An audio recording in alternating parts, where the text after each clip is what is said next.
Good evening, I'm Ethan. To further elaborate what my opponent was saying is that stricter gun control needs to be passed in order to reduce gun crime.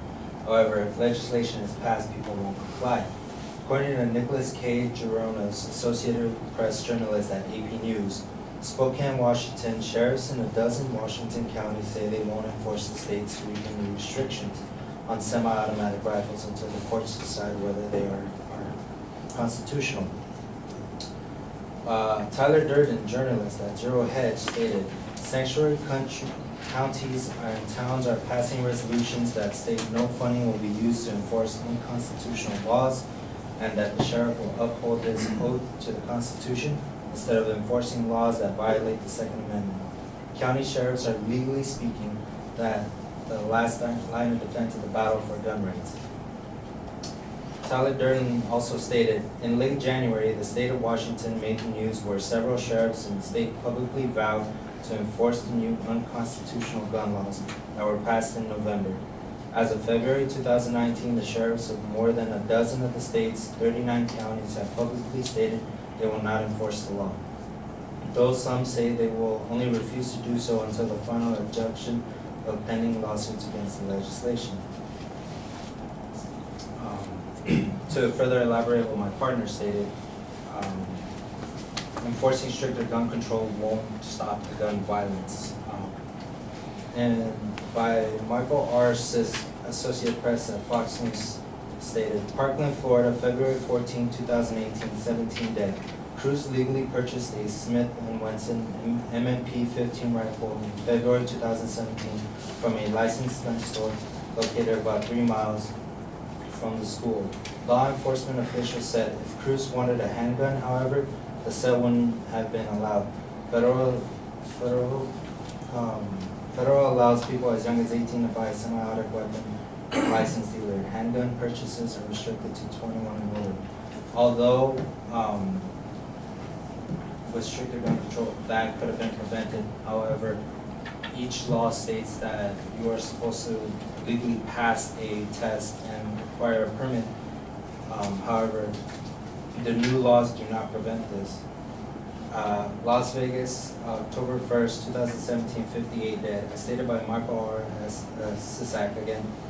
Stephen Paddock amassed the bulk of his arsenal over the span of a year, culminating with the purchase 3 days before he was held up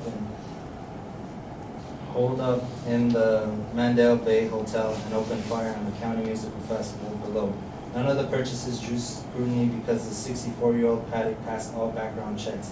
This gradual accumulation of weapons went undetected because federal law does not require licensed gun dealers to alert government about rifle purchases.